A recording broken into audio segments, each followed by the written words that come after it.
What is up, people? What is up? Are y'all glad to have me back? I'm glad to be back. I still don't have my mic, so we're running straight off the laptop. So forgive me for that.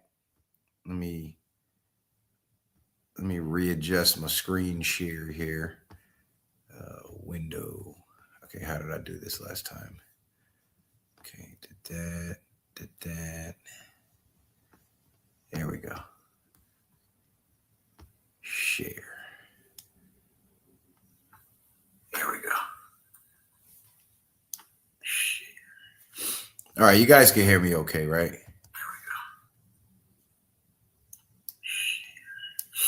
All right.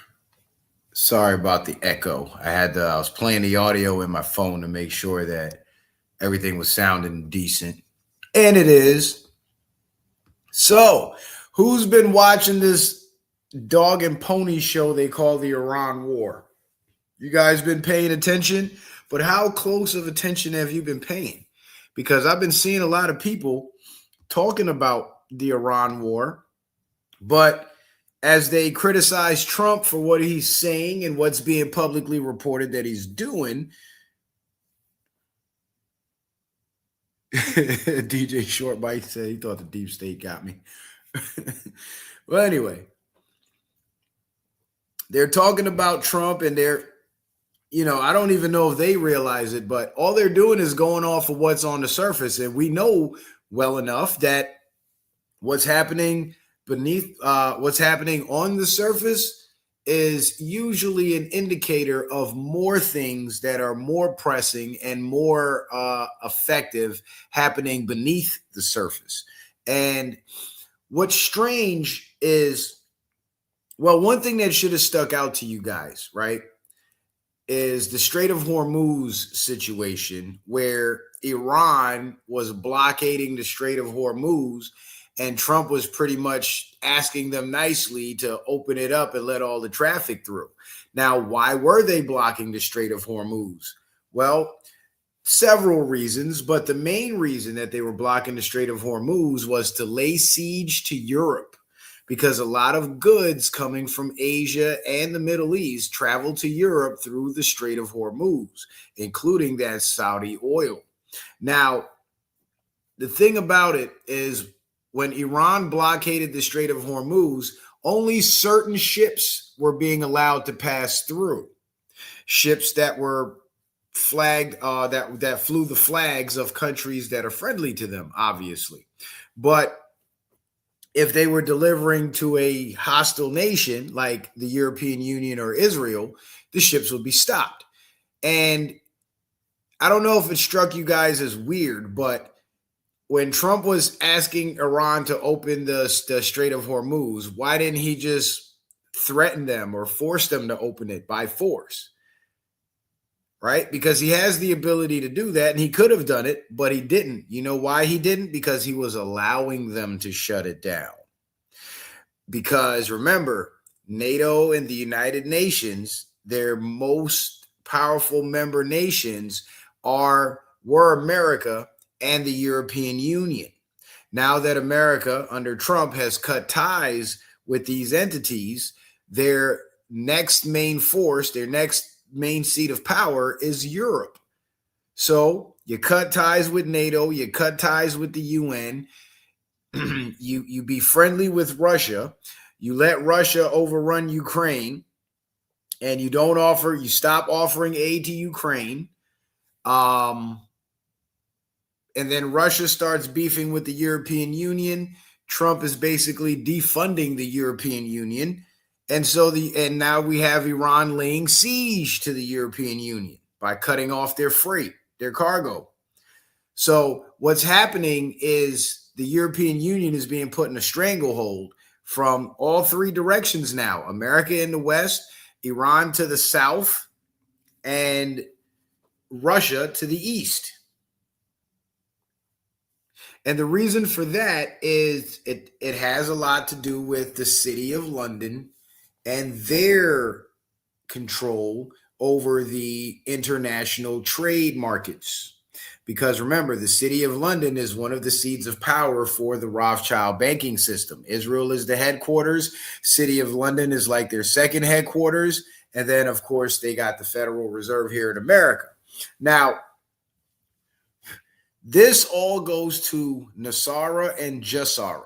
In order for certain pieces to be put in place and certain events to take place here in America that align with what's outlined in Nasara, certain conditions have to be created around the world in order for the effects of those conditions to shape the international markets, the international trade markets in a certain way to where America benefits.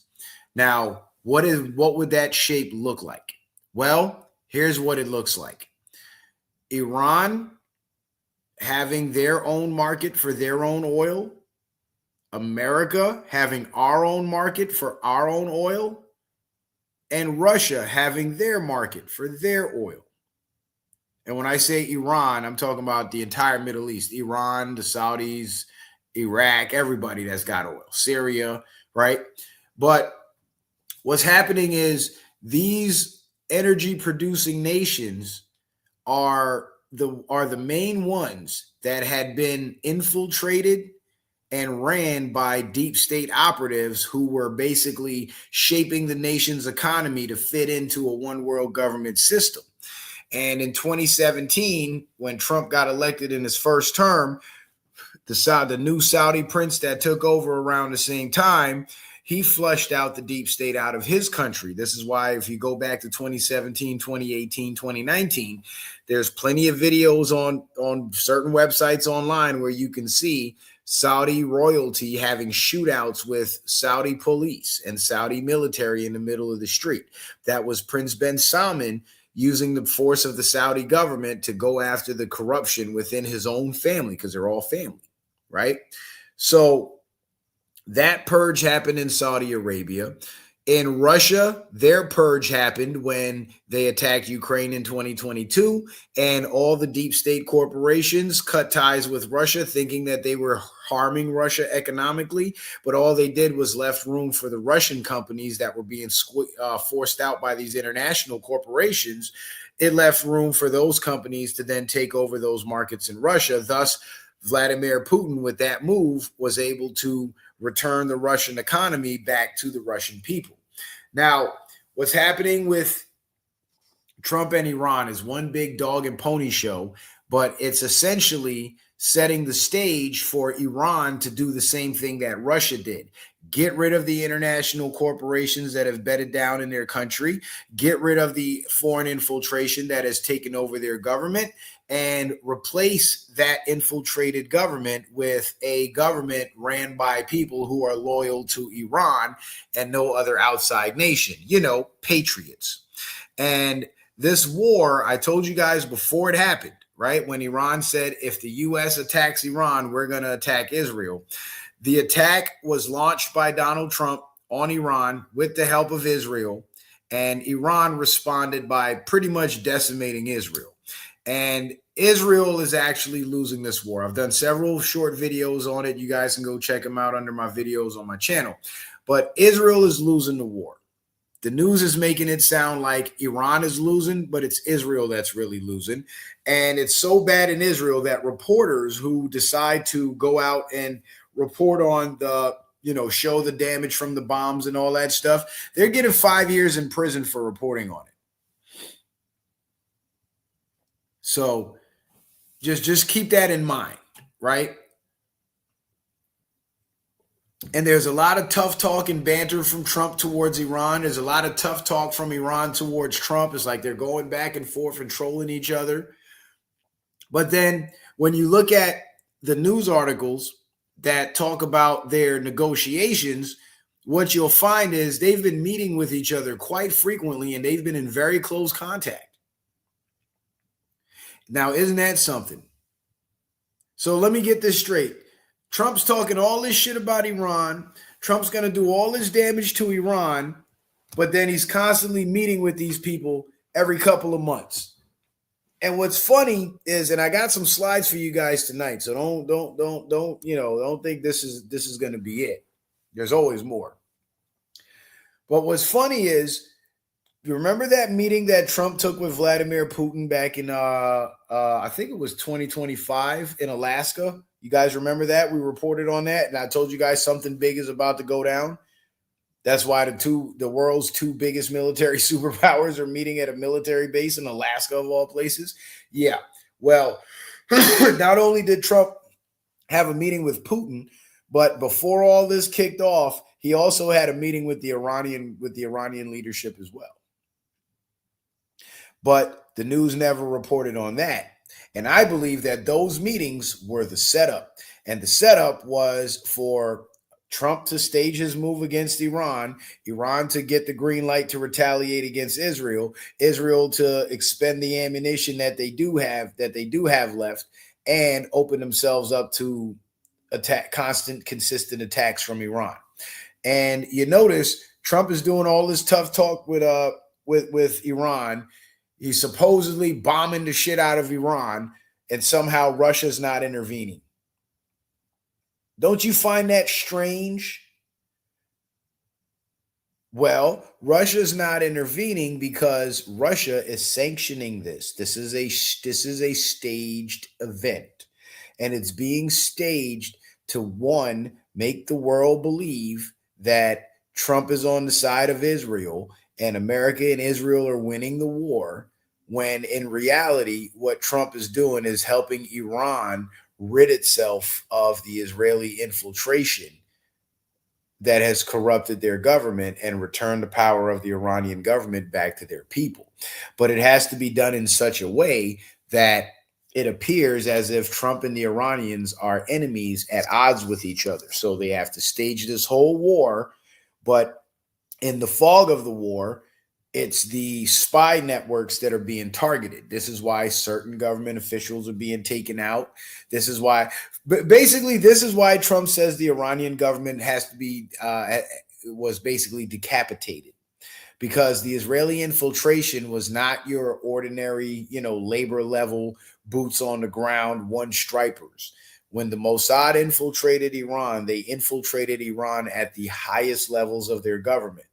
And if you have a government that's so infiltrated that you don't know who's who anymore, and there's so many infiltrators, there's more infiltrators in your government than patriots that are loyal to the country, guess what? That government has to be decimated. That government has to be decapitated. It has to be shut down and completely revamped.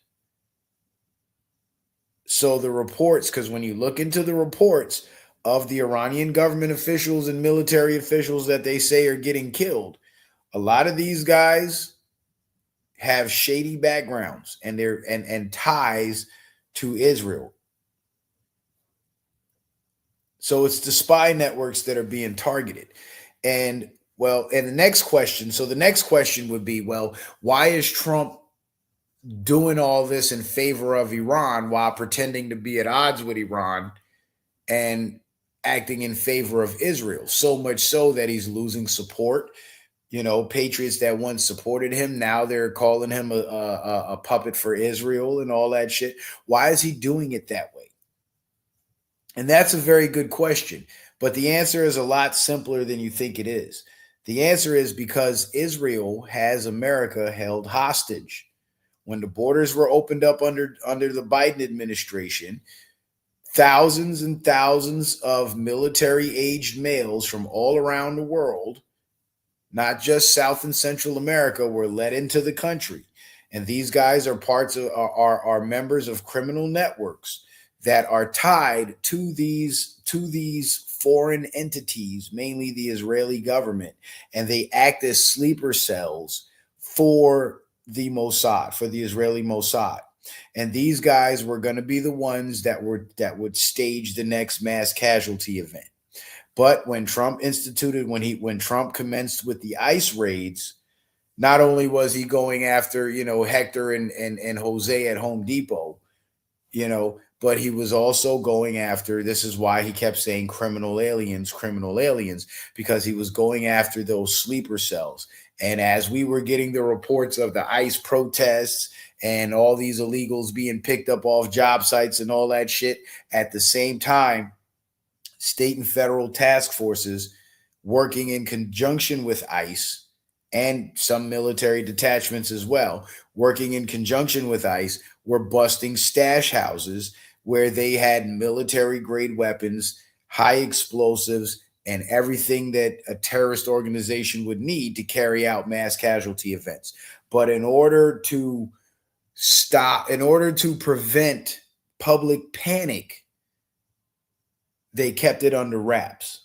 And they also kept it under wraps because once you have foreign invaders in your country, heavily armed, working for organizations whose intention it is to kill your countrymen, you are now dealing with a foreign enemy combatant. So now this escalates from just the I guess the civil infraction of illegal immigration to now you are an armed enemy combatant under the law of armed conflict. You go into military custody, you get black bagged and shipped off somewhere, that super prison in El Salvador, perhaps on a military flight, and you're never seen or heard from again, or at least not for several years.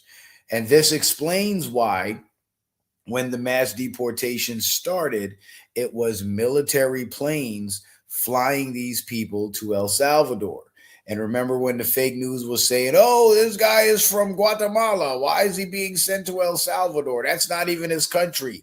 So how can you call this a deportation? Well, that's because those were not deportations. Those were what you call renditions, where you go into military custody and they ship you off to another prison facility where you continue to be held in custody.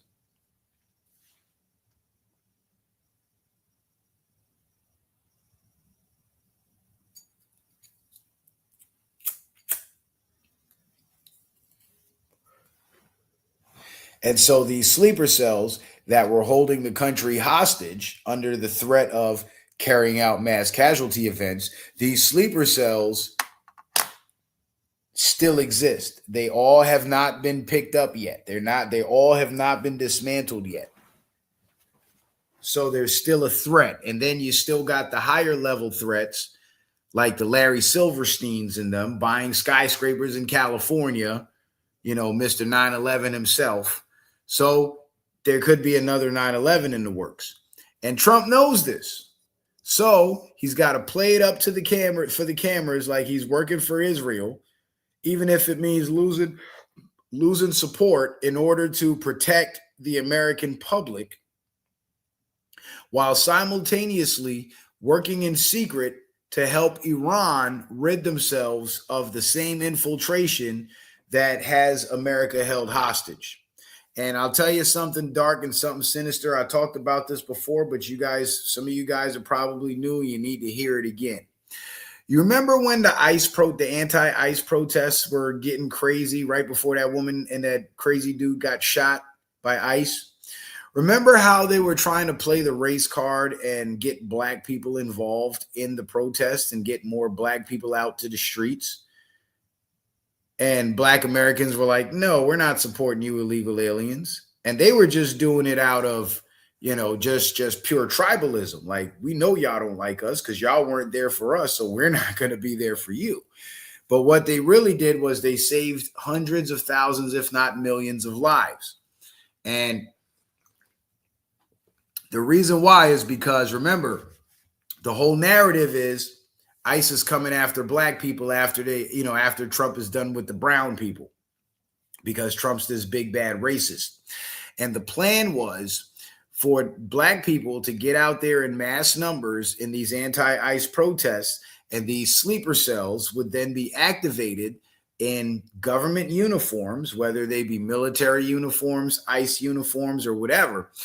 And they would open fire on these crowds of black people. So then they would have this mass casualty event of all these black and brown people getting killed by the big bad evil ICE. And it would have solidified their Trump is a racist narrative. We need to open the borders because only racists want to protect the borders narrative, which would have allowed for more sleeper cells to come in. And it would have stopped, or at least slowed down, the ICE raids that were removing their sleeper cells in large numbers. Now, The reason why I say that, the reason why I thought of that and came up with that is because several events have happened that seem to indicate that that was the direction that they were going in. One of the most what's the words I'm looking for?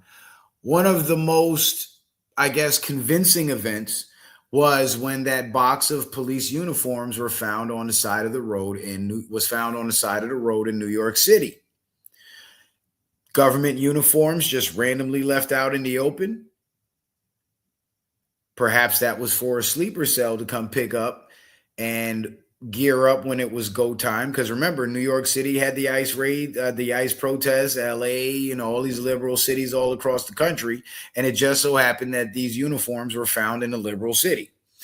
And that took me back to when ISIS was let loose in Libya to go after Gaddafi. The way it started was these terrorists attacked and raided police stations and military bases and stole not only weapons and ammunition, but uniforms. Then later, crowds of people would get out in the street to protest for whatever they were protesting for. These terrorists wearing government uniforms would then open fire on the crowds. And then boom, now you have the optics of Gaddafi's government officials, government forces killing his own people. We got to go in and get the big bad Gaddafi. That's what they were going to do with Trump. Oh, look at racist Trump killing the black people. Now we got to bring in a foreign entity to take out the big bad Trump. And during 2025, that same year, I believe it was back in June, if I'm not mistaken. Might have been later than that, but there were people protesting in the streets in Iran. Then all of a sudden we heard the news that the Iranian government killed over 12,000 or 25,000 of their own people. The Iranian government then came out and said, nope, that's not what happened. What happened was the people were protesting. The government was actually involved in dialogue with the people, in negotiations with the protesters, because we respect our people. And terrorists linked to foreign organizations opened fire on those crowds. And the Iranian security forces had to be basically deployed in mass numbers to take out these terrorists who were killing the innocent protesters. And that's what drove up the death toll of the civilians that were killed by the terrorists and the terrorists that were killed by the government security forces. After that, there was hundreds of arrests of none other than Israeli spies. So here you have Mossad agents, terrorists, blending in with the local people, some even wearing government uniforms, opening fire on crowds of protesters. When we just had in America a big push by the media to persuade a certain group of people to get out into the streets in mass protests. You see? So it's the same playbook being used in both theaters, here in America and over there in Iran. The only difference is here in America, the terrorists never got a chance to pull the trigger because the targets never showed up. But in Iran, the targets did show up.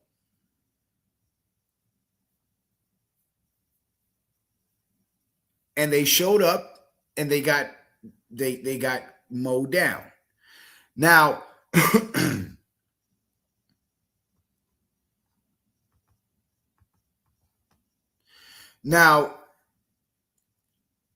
once that happened, that's when Trump said he was going to attack Iran. And he was going to attack Iran because of the news of the Iranian government being corrupt, killing their own people. That's when Iran then responded and said, you attack us, we're going to attack Israel. Boom, the match was lit. Israel was in the crosshairs. So while you have America and Iran publicly beefing with each other, you got Israel on the sidelines waiting to catch a stray, which they did. Several strays directed right at them. And now the staging of this war is to create a scenario where kinetic action can be taken against certain specific targets. And this is just my theory and my belief, but my belief is that those specific targets are Iranian targets, Iranian targets within Iran, but they are not loyal to Iran. They are loyal to Israel. And Israel has a long history of infiltrating the Iranian government. And we'll get to that right after we get through the breakdown of what Trump's been saying, the back and forth, the inconsistencies. He even pulled an April Fool's joke. How about that? But before we continue on, make sure you guys go follow me over on the Rumble page. If you haven't signed up for Rumble, it's fast, it's free. All you need is an email and to create a screen name. And you got yourself a Rumble account. So create that Rumble account. Come on over. Give me a follow. Also, guys, I know it's been a while since I've been here, but the begging shall continue. So if you guys would like to donate to the show, you could do so via Cash App, PayPal, or Venmo. I didn't pin the links tonight. I should probably pin them, so I think I'm going to. But just always remember, we need your support. We are independent journalists. We do a lot of, we stick our necks out a lot, and we put a lot of work into what we do because we take this stuff very seriously. And it takes a lot of work and a lot of practice and a lot of discernment to be accurate. And so far, I'd say 90% of my predictions have been accurate because I know what I'm looking at. I've been watching the whole game the whole time, and I understand that certain things have to be done a certain way because there's certain dangers involved in doing these things. And if you don't do it the right way the first time, you're going to lose. Whoops. Oh, shit. I didn't mean to do that, Tom. I hid your message. I don't know how to undo that now. Sorry, buddy. I tried to pin my links, but I ended up pinning the wrong comment. What the hell? Come on, man. There we go. All right. There we are. So yeah, guys, if you'd like to support the show, please feel free to do so via Cash App, PayPal, or Venmo. The red X through the PayPal is just to remind you guys that PayPal censors comments and they'll try to shut down your account and steal your money and mine. So just keep the comment surface level if you're going to say anything in the PayPal. Cash App, say whatever you want. Venmo, say whatever you want. And shout out to everybody that's here. Appreciate you guys. Make sure you hit that like button. If you haven't hit that like button, please make sure you do. So the Iran agenda, what is the overall Iran agenda? Well, one, it's to force Israel to relinquish control of the nations that they're in control of. That's number one. Number two, it's to return the power of the Iranian government back to the Iranian people. And number three, it's to reshape the entire world's energy markets and give not only the Saudis in the Middle East a fair shake, but the Iranians a fair shake because they have been getting treated unfairly for decades. Trump is the first president, even though it appears on the surface that he's at war with them and he's bombing the shit out of them. Trump is the only U.S. president that has literally done anything to not help the Iranian government, but help the people of Iran. Credit to Bands. What up, man? Good to see you. So, Hello George tweeted this, and it says, what if Israel had the strings cut from their Rothschild puppet masters? What if they submitted and made a deal with Q+? That'd be Trump. What if the Israeli military is being used to fight off remaining enemy targets in the Middle East? What if Trump agreed the U.S. Inc., that's the corporation, Swamp, would fund the effort by printing more Federal Reserve notes, Federal Reserve money? What if the same thing has been happening with Russia and Ukraine? So it seems like some sort of reset is being put in place. And I'm definitely and I'm sure you are too, starting to see the power shift happening.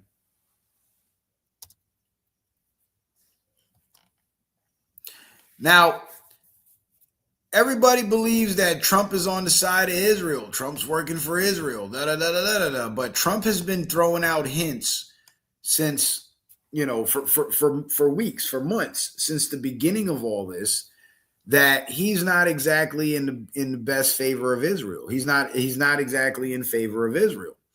And in this video, Trump says Israel's objectives to end war in Iran might be a little different than America's.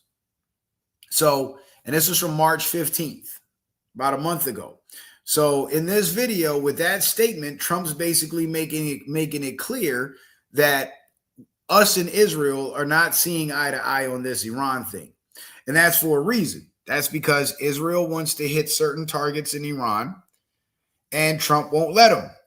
And not only won't Trump allow them to, but Trump is hitting their targets in Iran. So they're really, really pissed off. So pissed off, in fact, they started attacking Lebanon. Iran and U.S. have been in direct contact in recent days, sources say. And this was from March 16th, back in mid-March. And again, this confirms that the U.S. and Iran have been in contact, and they've been in contact much longer than just March. In fact, they've been in contact since 2025. And remember when I did that breakdown about the Afghanistan withdrawal and showed you guys how fake it was? And what happened right before the fakery of the Afghanistan withdrawal? Didn't Trump have a meeting with the Taliban? Well, it wasn't secret, it was public, but he had a meeting with the Taliban leaders, and they made certain agreements. And one of those agreements was for the Taliban to retake control of Afghanistan, but do it in such a way that it makes Joe Biden look like a clown. So they staged this whole failed withdrawal. They create 13 fake people and claim that those were military personnel that got killed. And it really became a stain on not only Joe Biden, but the Democratic Party. It was for political capital, and it was also to create a diversion to where the Taliban can retake control of Afghanistan. Because remember, it was the Bush administration, the Zionist deep state Bush administration, that removed the Taliban from power in Afghanistan, which then in turn removed the control mechanism that was slowing down the heroin production out of Afghanistan. And so the heroin production in Afghanistan skyrocketed. So when Trump put the Taliban back in control of Afghanistan, essentially what he did was he cut off one of the main supplies of heroin to the world. And doesn't that fall right in line with what he did with Maduro and what he's doing in South and Central America, stopping the drug flow? So there's some consistency there that seems to show how these events align. You see, that's how you read the chessboard. Now, Iran's ceasefire conditions. So through this contact with the Iranian government, it was then broadcast to the American people that Iran wanted the U.S. to hand Netanyahu to the International Criminal Court, withdraw to October 7th borders, cancel Trump's Gaza plan, lift all sanctions, return frozen funds, recognize Iran's nuclear rights, leave Lebanon, Syria, Yemen, evacuate all U.S. bases on Arab soil. Trump publicly apologized to Khamenei, compensate Iran for every sanction ever imposed. That is no great matter for God. So the terms that Iran wanted seem to be a little ridiculous and over the top, right? But it almost seems like they might actually get some of this.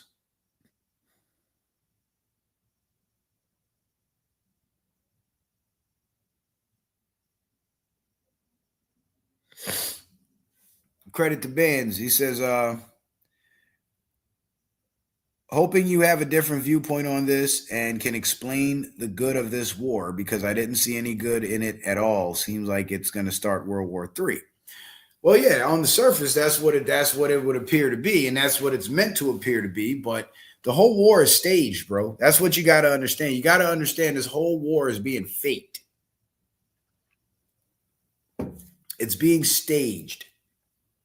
Yes, bombs are dropping. Yes, shit's blowing up. But the targets that they're telling us they're hitting are not the targets that they're hitting.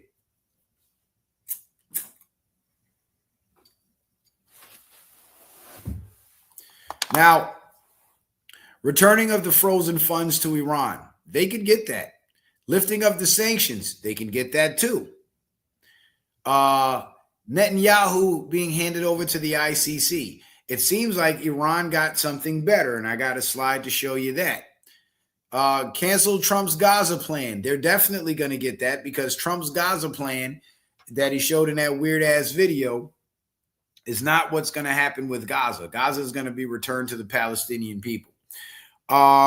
Recognize Iran's nuclear rights. Well, here's the thing. Iran already has nukes. All that talk about uranium enrichment and all that bullshit. If terrorist organizations can purchase nuclear weapons on the black market, don't you think Iran can too? All right, then. That should be enough. That should be enough to let you know that all this talk about enriching uranium and all that bullshit, it's bullshit. They already have the capability. They've already been building nukes, and they've not only been building them, but they've been disseminating them around the world. And by nukes, I mean just big-ass, powerful-ass bombs.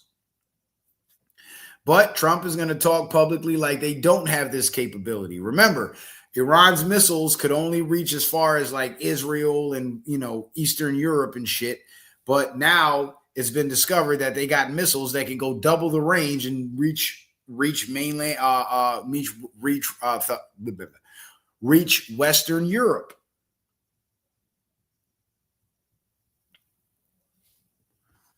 So some of these conditions are not beyond the realm of possibility, which means that Trump and the Iranians actually probably have a better relationship than we're being led to believe, which further supports my point. Now, let's get to what Donald Trump has been saying. He says, without the USA, NATO is a paper tiger.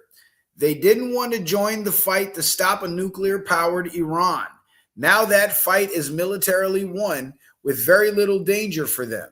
They complain about the high oil prices they are forced to pay, but don't want to help open the Strait of Hormuz, a simple military maneuver that is the single reason for the high oil prices. So easy for them to do with so little risk. Cowards, and we will remember. President Donald J. Trump. You see, the rising oil prices in Europe is because the Strait of Hormuz, that's part of the siege that Iran was laying to Europe. And you notice how Trump was calling on Europe to stop the siege rather than stopping it himself, because he's not a friend to NATO anymore. And just to substantiate the claim, United Nations is on the brink of complete financial collapse due to non-payment of dues by member states. We face a real danger of running out of money. That's because the United States was their number one funder. And when China stepped in and became the number one funder after the US left, China then withdrew some of their support and we're no longer the number one funder. And NATO is running out of money now. And when I say NATO, I mean NATO being part of the United Nations.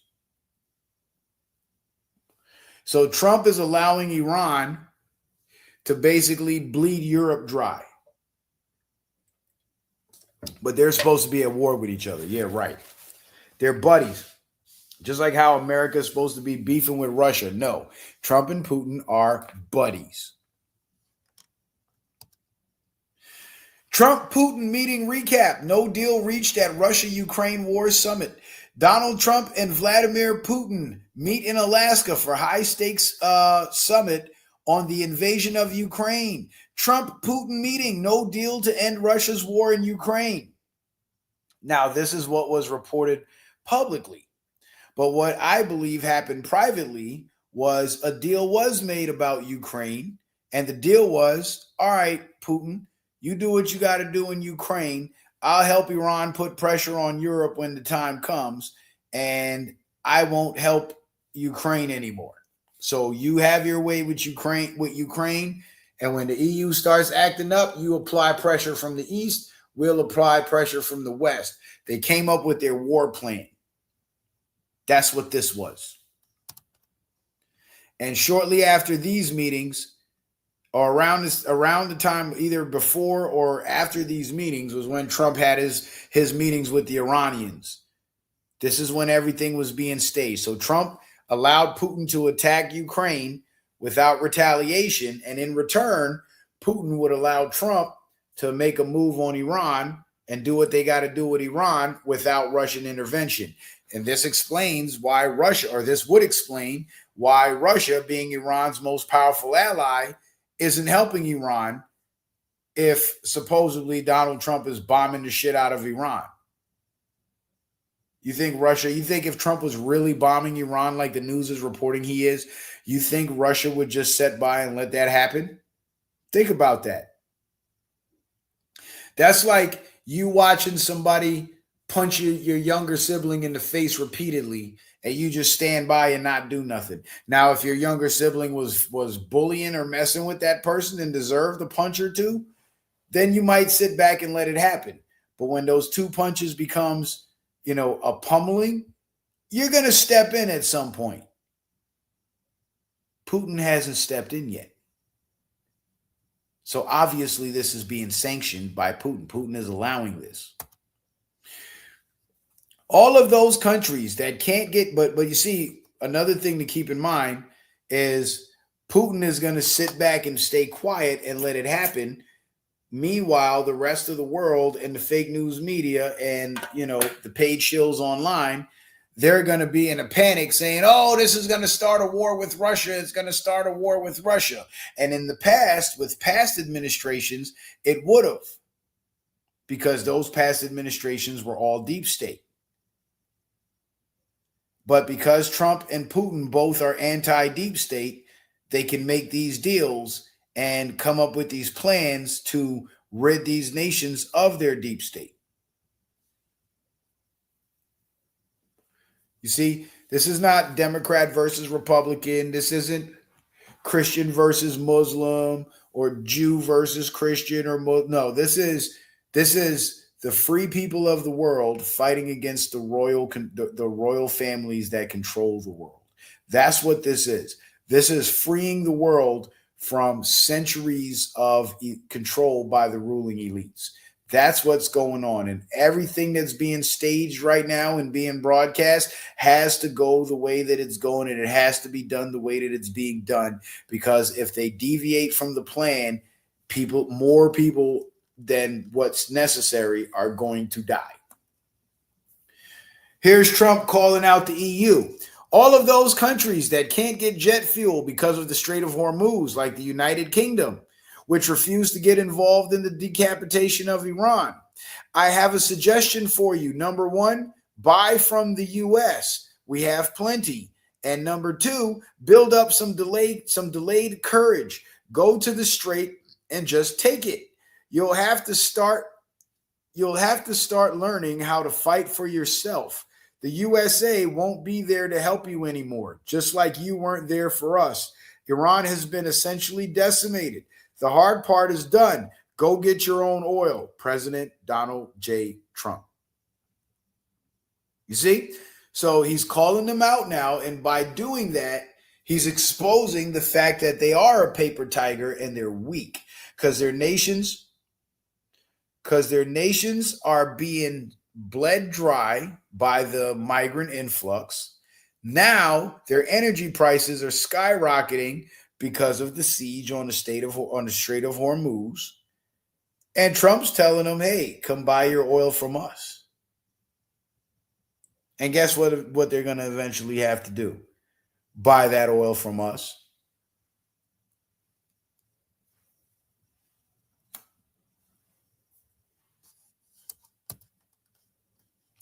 Now, this is a little bit of the back and forth between Trump and the Iranians, and it's quite comical because they kind of got him, right? Donald Trump says Tuesday will be power plant day and bridge day, all wrapped up in one in Iran. There will be nothing like it. Open the fucking strait, you crazy bastards. You'll be living in hell. Just watch. Praise be to Allah, President Donald J. Trump. Yo, Trump is the illest troll. And the Iranians responded and said, approximately 40% of children in the U.S. are born to unmarried mothers, with rates peaking around 40.7% in 2012. While this average exists, rates vary significantly by state, reaching over 55% in Louisiana and Mississippi, and by demographic group, with higher percentages observed among non-Hispanic, Black, and American Indian populations. Audacity to call others bastards. So there's a little back and forth between Trump and Iranians, and they're trolling each other. And again, this is all a setup to make it look like they're enemies when they're actually allies against the real enemy, which is Israel. If Iran doesn't fully open without threat the Strait of Hormuz within 48 hours from this exact point in time, the United States of America will hit and obliterate various power plants, starting with the biggest one first. Thank you for your attention to this matter, President Donald J. Trump. Now, this is a bluff, and this is obviously a bluff. You know how we know this is a bluff, or how we should know this is a bluff? Because Trump said it himself. If you're going to move against your enemy, you don't tell your enemy what you're going to do. You just do it. Then you talk about it later. In this instance, Trump is talking about it before it's done, which means he's not going to do it. And he hasn't done it. You see? That's how you read between the lines. You gotta know and understand who's saying it in order to begin to understand what's actually being said. And what's actually being said here is, I'm bluffing you. This is banter. This is big talk. I'm doing what I do best. I'm playing it up for the cameras, but I'm doing it in such a way that people who actually know me and know how I really move will see that this is a bluff. Just like I can see and you can see that this is a bluff.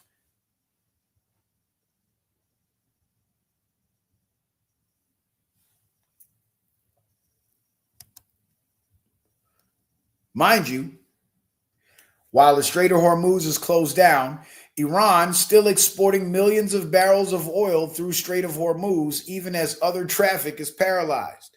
So they're letting their own ships through, but they're not letting anybody else through. Imagine if Iran would have tried to do this under the Bush administration. We would have been in a nuclear World War III. But it hasn't happened yet because it's all being staged. It's all being staged because that's the distraction to keep Israel from attacking America. Remember when the USS Liberty, you guys know the story of the USS Liberty, a U.S. Navy ship that was relentlessly bombed by Israel during the war that Israel had with Egypt? They bombed that ship because the U.S. Navy was providing Egypt with intel on what the Israelis were doing. And the Israelis ordered the U.S. to fire on the Egyptians, and the U.S. refused. So now they had two reasons to be mad with America. So they bombed the ship trying to sink it.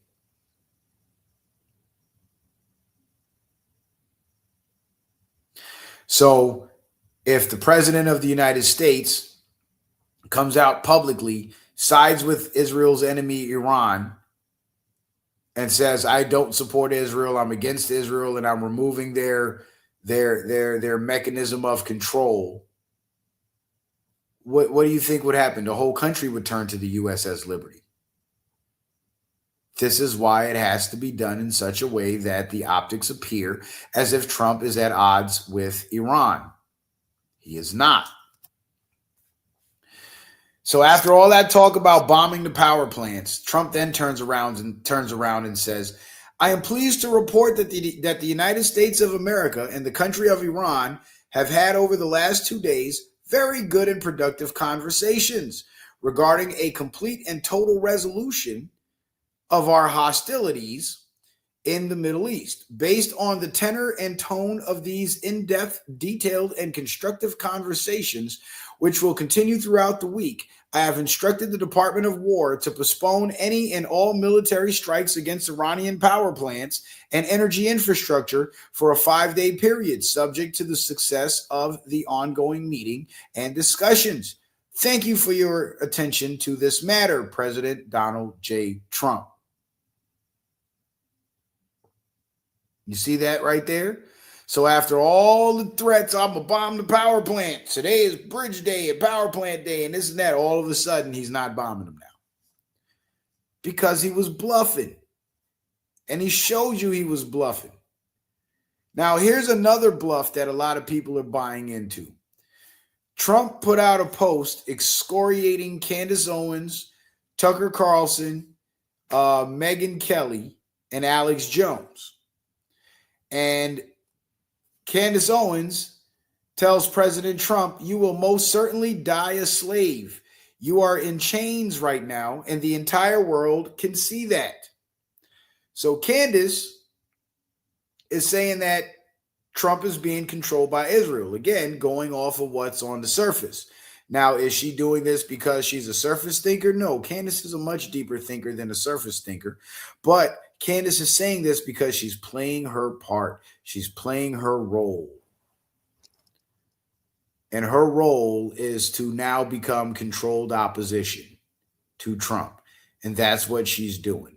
And the reason for the controlled opposition, it's not necessarily to turn Trump supporters against Trump, but it's really to strengthen their support for Trump.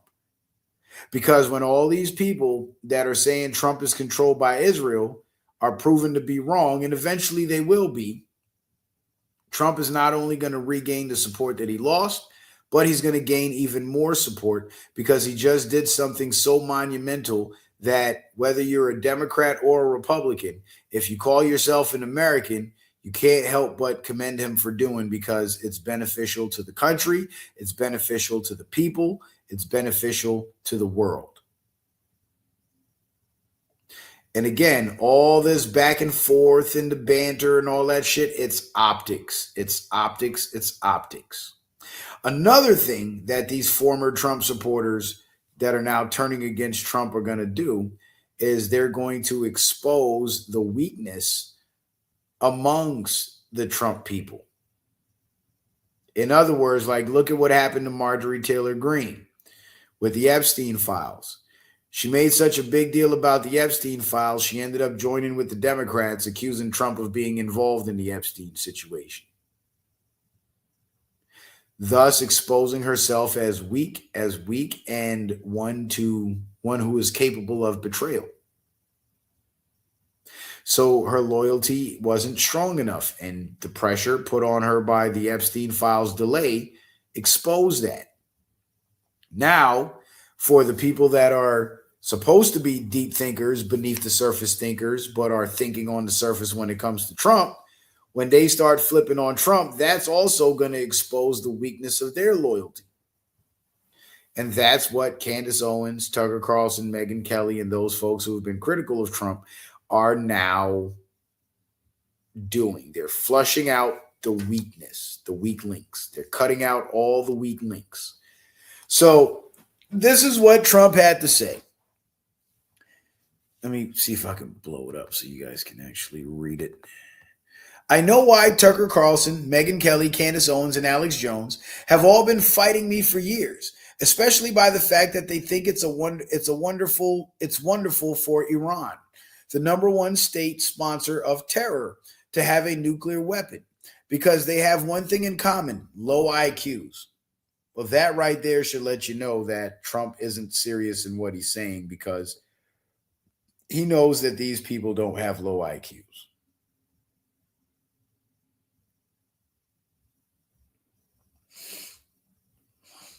Right, Tendy Town. He says he also called Alex Jones low IQ. Kind of funny how he's giving free advertisement for him. That's all it is. Exactamundo. Exactly. Exactly. So let's continue. They're stupid people. They know it. Their families know it. And everyone else knows it too. Look at their past. Look at their record. They don't have what it takes, and they never did. They've all been thrown off television, lost their shows, and aren't even invited on TV because nobody cares about them. They're nut jobs. He's using reverse psychology here. Because once you hear about people that got thrown off mainstream TV, they got thrown off mainstream TV because they went against the program. So Trump is basically confirming that these people are against the program, but he's doing it in a negative way while pretending to excoriate them. Not only is this creating a distraction from the, I guess I should say, the incidents during the Iran war that exposes it as a staged event, but it's creating drama and testing people's loyalty. They're nut jobs, troublemakers, and will say anything necessary for some free and cheap publicity. Now they think they got some clicks because they have third-rate podcasts, but nobody's talking about them, and their views are the opposite of MAGA. Or I wouldn't have won. Nobody's talking about. Or I wouldn't have won the presidential election in a landslide. MAGA agrees with me and just gave CNN 100% approval rating of Trump. So now he's exposing that CNN and the fake news is bullshit. So here he says they got thrown off television as if it was a bad thing. But then he exposes that television is full of shit because nobody gets 100% approval rating. Nobody.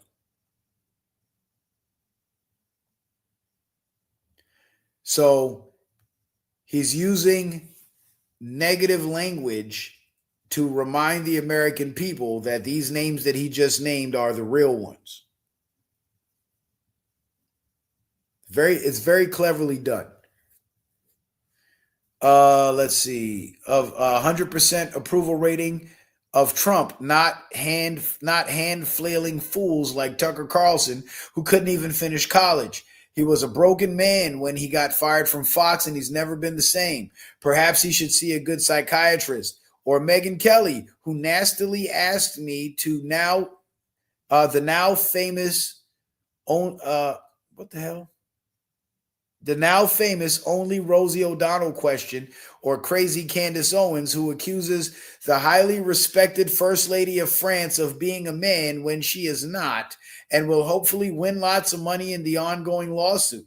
Actually, to me, the First Lady of France is a far more beautiful woman than Candace. In fact, it's not even close. Now, you see, guys, with that statement right there alone, you should know that he's bullshitting in this entire post. President Trump, who's been the most vocal about these transgender men in women's sports, he knows about these transgenders and how high the infiltration goes. But he's sitting here lying, saying that the First Lady of France is not a man and she's going to win lots of money in the lawsuit, which we know she won't, and that she's more beautiful than Candace Owens. We know that's a lie. You see, Trump is doing what he does best. He's playing it up for the cameras. But everything that he's saying in this post, the opposite is true.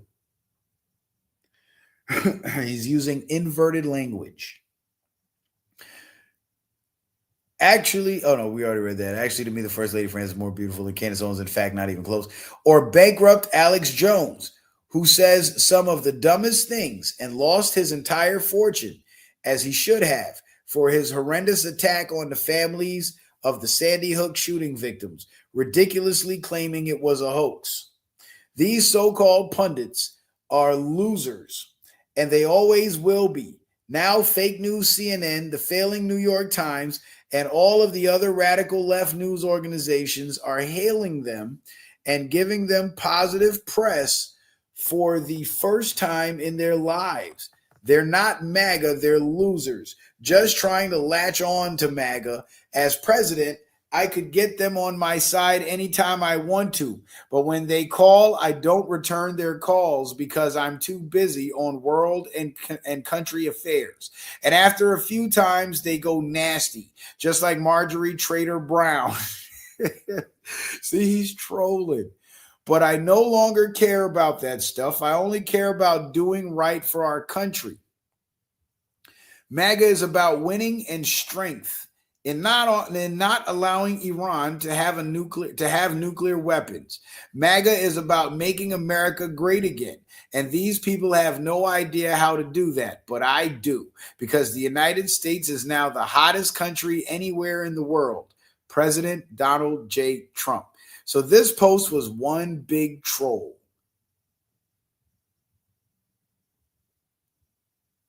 And he said all this about Candace Owens and Tucker Carlson and Megyn Kelly, right? And then he turns around at the end and he says, where did he say? I no longer care about that stuff. So you just did a whole post about that stuff and then tell us you don't care about it? He's trolling, guys. He's trolling. The beef is fake. Remember when Elon Musk came out and said, oh, Trump's in the Epstein files, and then a week later he walked it back? Remember that? Fake beef. So we've seen Trump fake beefs before. That's what this is. Fake beef. But people are buying it and people are falling for it because they're stuck on the surface. And all this fake beef is to bring more attention to what they've been saying, because these very same names, Candace Owens, Tucker Carlson, Megyn Kelly, Alex Jones, these are the names that have been some of the most outspoken against Israel and exposing the evils of the Zionist regime. And because Trump, as president, is responsible for the lives of every man, woman, and child in his country, he can't come out and say what he really wants to say about the Zionist regime. So he's going to put up this nasty post that his followers, who happen to be, true supporters of the Zionist regime, they're going to see this and they're going to want to go watch these people. And they're going to watch these people. They're going to get exposed to facts that they weren't previously exposed to. And a lot of them are going to change their minds. So Trump is driving traffic to these people. So Trump is basically alerting the American people to the truth about Israel by pointing the American people to the big names that have been critical of Israel without being critical of Israel. In fact, by being critical to the big names. This is actually, it's very hard to explain, but it's actually a very good psychological trick. Because if Trump would have came out and said, Tucker Carlson, Megyn Kelly, Candace Owens, and Alex Jones, I don't really like them, but they got good content, so go watch their shit, nobody would go watch. But Trump, being the marketing genius that he is, he knows that more people respond more consistently to negativity. So in his mission to endorse Tucker Carlson, Megyn Kelly, Candace Owens, and Alex Jones, he mentions their names specifically, but he does it in a post with negative context, with a negative connotation. So now, because knowing that people psychologically respond more frequently to negativity, now he's triggered more responses from people to actually go watch and listen to these names that he just named. So not only did he endorse them, but he's going to drive even more traffic to them by doing the opposite of endorsing them, criticizing them. Trump is an absolute genius. And the beauty of it all is you don't have to be a genius to understand to see what the play is early on. You just have to know that when you're trying to analyze a genius mind, there are more possibilities and opportunities available for that genius than would be available to you. So to try to judge a genius's intentions by what would you do, you're not a genius. So chances are you wouldn't know what to do. Or what you would do would be the worst possible thing you could do.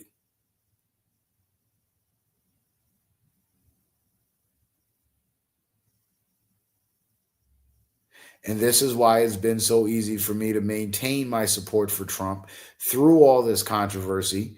Because, again, one, I understand what he's doing and why it's being done the way it's being done. And two,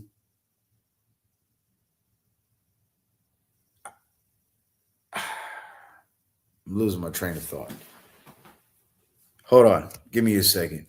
I got to run it back real quick. Maybe I could regain my sanity. And two, or what you would do would be the worst possible thing you could do. You're not a genius. So chances are you wouldn't know what to do. Or what you would do would be the worst possible thing you could do. Hang on. Hang on, guys. And this is why it's been so easy for me to maintain my support for Trump through all this controversy. Because, again, one, I understand what he's doing and why it's being done the way it's being done. And two, oh, there we go. I think I got it.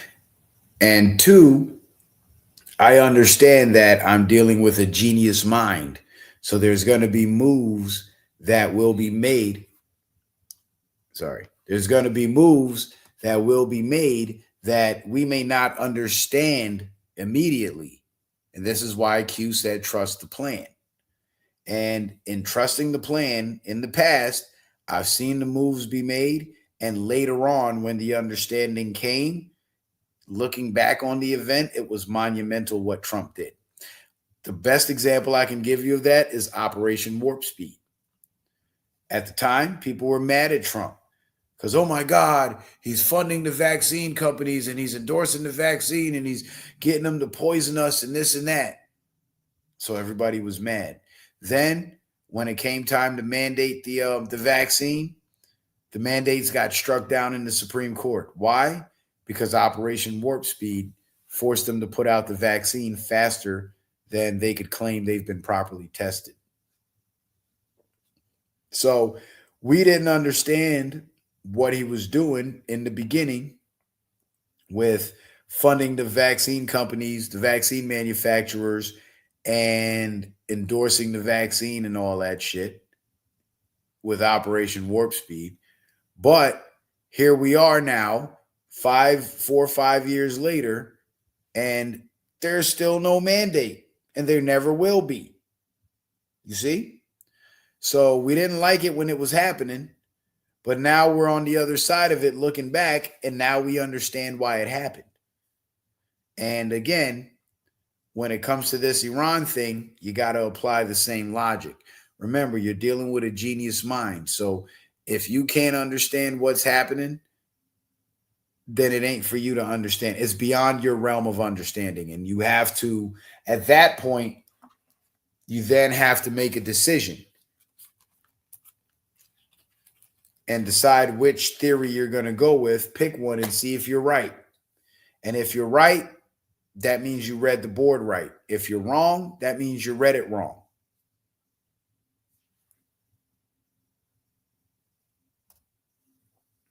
And you do that enough times, you'll start being right more often. Now, Donald Trump put this out on April 10th, 2026. He says, world's most powerful reset, President Donald J. Trump. And he reposted a Q post from November 30th, 2017. And it says, what if North Korea had miniature nuke payload delivery in 2004? What if North Korea had intercontinental ballistic missile capability since 2009? What if the previous tests that failed were staged? Why would this be relevant? Why involved? Who is involved and why? Biggest cover up in history. U1CAEU, Asia, North Korea, Iran deal, Russian reset. You see, it says Iran deal, Russian reset. The Russian reset is the reset of the oil markets. The Iran deal is the deal that's going to end the quote unquote war and set Iran up with a fair trade market. Iran deal, Russian reset. And the Russian reset is the removal of the deep state, the infiltrators who have created the economic strangleholds in these countries. Now, this was an interesting one because this tweet right here, or this Truth Social post, I actually posted it on my community tab. Now, there's some controversy around this post because people are saying that it's possibly fake. So at the current moment, as it stands, it's unverified, right? But look at the date. It's April Fool. It was posted on April Fool, dated April Fool's Day, right? D. Allen, what up, bro?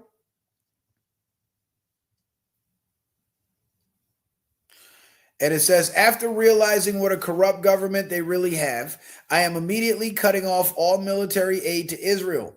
Netanyahu is desperately trying to drag the United States of America into Iraq 2.0, just how he did back then with the same phony reason of weapons of mass destruction, WMDs. We will not be fooled again. Israel will have to pay back every single penny the United States has sent them over the past 10 years, or else they will be in big trouble. America first. President Donald J. Trump. And people were saying that they can't find this post anywhere on the internet. And then it turns out it was dated April Fool's Day. So a lot of people were led to believe that this was a fake post. Here's what this post is. Donald Trump actually posted this, but he took it down before it could spread too quickly. And he posted it on April Fool's Day to make people believe that he was joking.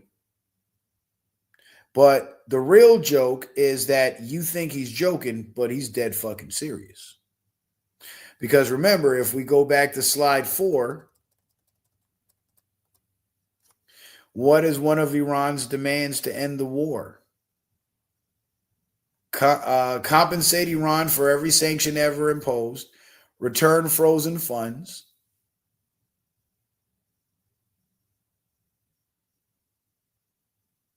right? And what's Trump saying here in slide 16? Israel is going to have to pay back every single penny the United States has sent them over the past 10 years. And if Israel does pay back the United States, guess where that money's going to go? To pay back Iran.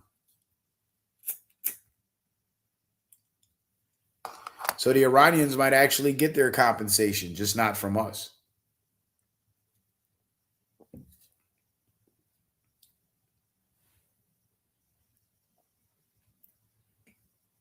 Credit to Band says, did you see the post before it got deleted? Credit to Bands, I'll be honest with you. I say it's unverified because no, I did not see the post before it got deleted. But all the metadata attached to the post that I did find that somebody screenshotted and posted seemed to be legitimate, right? And again, this is not the first time we've seen Trump throw up a post real quick that said something profoundly patriotic and then took it down. It happened before. It happened during the pandemic when he said, if you don't have symptoms, don't get tested. Then the post disappeared. So this could be another one. Another thing to keep in mind is April 1st was the day of the Artemis 2 launch. And boy, oh boy, I got to do a show on that. But Brother Sanchez gave one of the most excellent breakdowns. I think he did like a 3 or 4 part series on the Artemis launch, showing all the fakery and foolery and how easy it was to spot it. Donald Trump's a flat earther. And the Artemis 2 launch was launched on April Fool's Day because the whole world was being fooled. All the globies were being fooled. And it was so, the videos were so shitty and unrealistic that all it served as was a distraction for the globies to, look away from Iran and Israel. And it also served as red meat for the flat earthers because NASA debunked themselves over and over and over.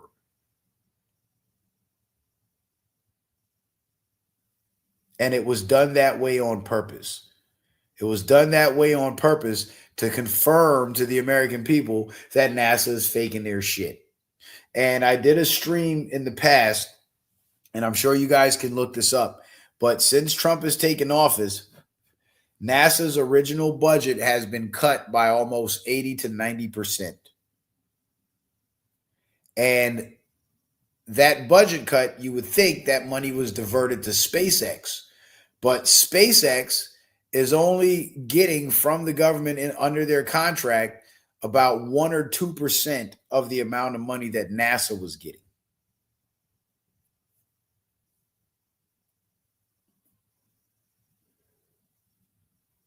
And that's partly that explains in part why the Artemis 2 footage, why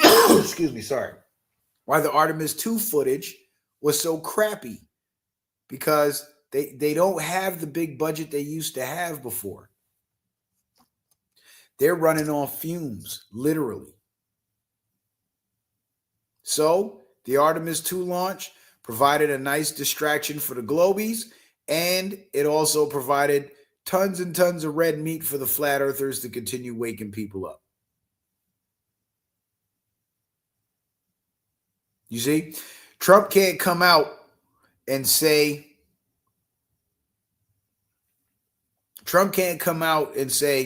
oh, NASA's faking everything, space is fake. Because look how globe earthers treat us when we try to talk about flat earth with them. Can you imagine what they'll do to the president of the United States? They call pilots mentally ill and strip them of their pilot's licenses and force them to lose their careers and take psychiatric medicine for saying that the earth is flat when they're up there 40, 50,000 feet every day looking at a flat horizon. Imagine what they'll do to the president. 25th Amendment, you're out of here. And the majority of the country would agree with him, would agree with that. So Trump would destroy his own political career if he comes out publicly and admits to being a flat earther and admits that the earth is flat.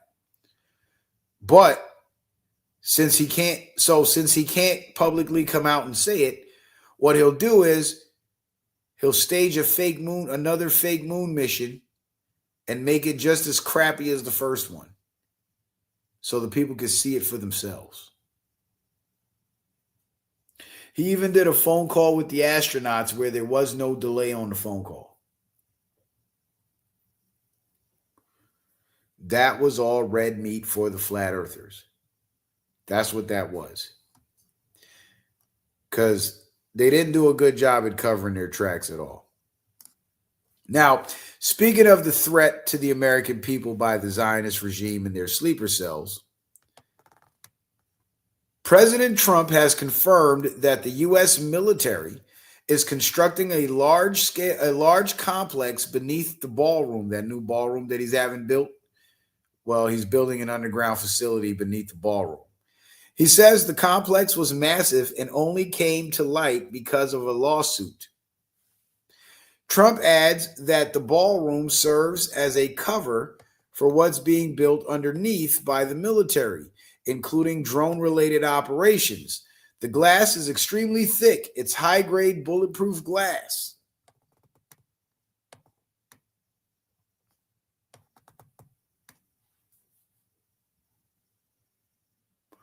So basically, Trump's building a bunker under the White House. Why is he doing that? Because not only are the American people under threat, but Trump himself has been under constant threat. And now that the big move is being made against the big boss, being Israel, he's not only got to worry about the safety and security of the American people, but he also has to worry about the safety and security of himself.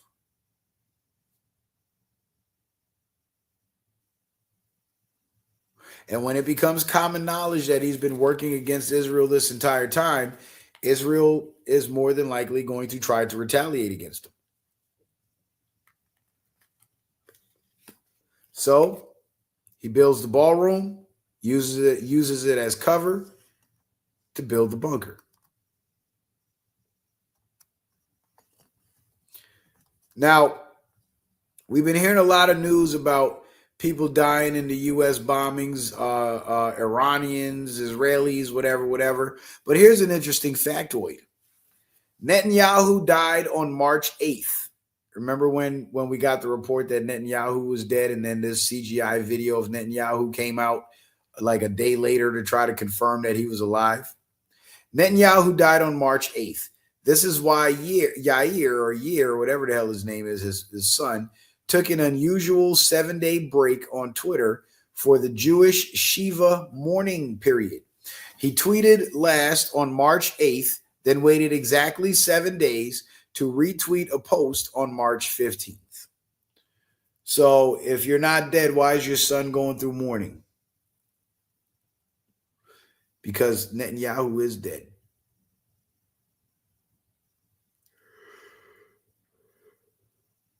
And this is what I meant earlier when I said it's the Israeli government that's being decapitated. And not only is this happening, but their own people in Israel are turning against the government. So there's a lot of civil unrest in Israel right now. Meanwhile,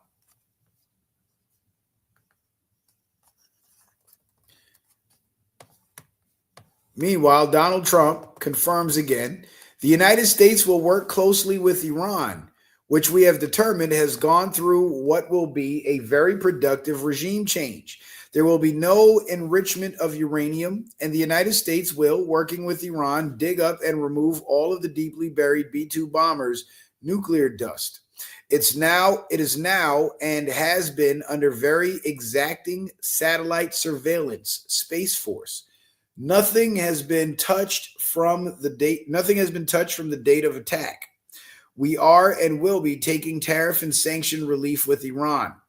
Many of the 15 points have already been agreed to. Thank you for your attention to this matter, President Donald J. Trump.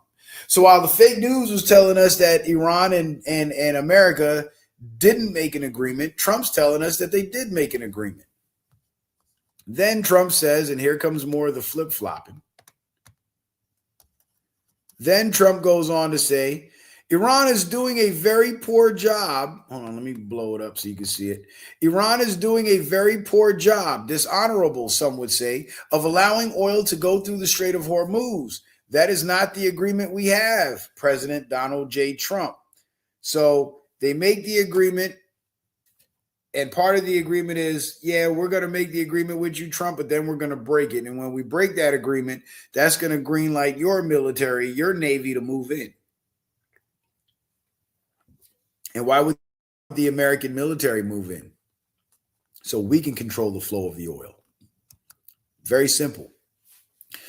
So after all the begging and pleading and asking nicely of Iran to open the Strait of Hormuz, now U.S. forces will begin blockade of Iranian ports on Monday. So now they're going to blockade the Iranian ports, which is going to stop the ships from going to Iran.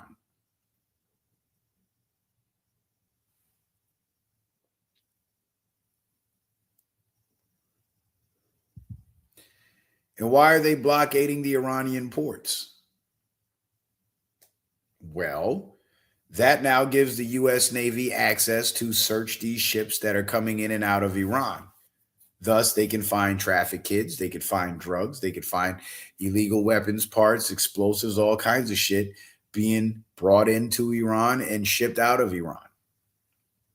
And why is that important? Well, a lot of those goods, a lot of those illicit goods make their way onto the black market, thus enriching and empowering criminal organizations. And Iran does not have the naval power to police their own waters as effectively as the U.S. So, how do you set the stage for the U.S. Navy to make a full blown, basically, to carry out a full blown takeover operation of the Iranian ports? Well, you stage a situation with Iran where they're blocking the waterway, and in retaliation for them blocking the waterway, you then now deploy your navy to their ports. No objection from the American people. Yeah, go get them stinky, funky ass Iranians. See?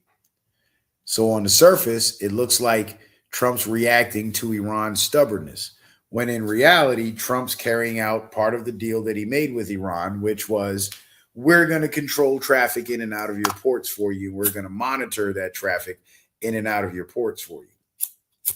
But we got to stage a war with each other, and we have to pretend that we don't have an agreement, and my actions towards you are retaliatory, because that's going to prevent Israel from seeing us as allies, which we actually are, which then protects the safety and security of my people, because then Israel won't have a reason to lash out and create mass casualty events of civilians in America.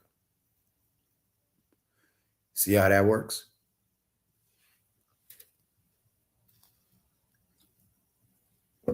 Also, remember back when Israel was bombing the shit out of Gaza? They said they wanted to bomb Iran. Trump told them no, and they did it anyway, but they didn't do it openly with their military uniforms on. They used their infiltrators at one of the biggest Iranian ports. And what did they do? They planted explosives at the ports and detonated the explosives at the ports, killing and wounding up to 500 people. So that confirmed that there are Israeli infiltrators occupying positions of employment at these Iranian ports. And if it's America's goal to help Iran rid themselves of these Israeli infiltrators, well, how do you get the guys at the port? You bring the U.S. Navy to the port. So the guys that are found to be Israeli spies at these ports can then be arrested, taken into custody, and brought onto U.S. Navy ships rather than being taken into custody by the Iranians.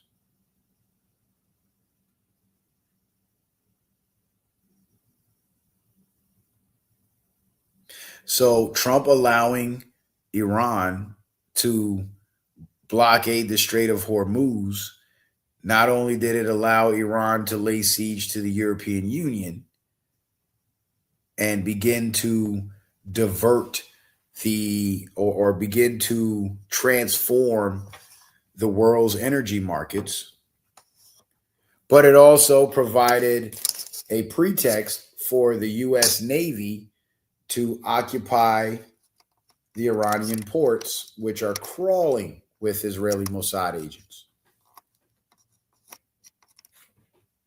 Hold on, I'm trying to plug my charger in and I can't see the damn plug.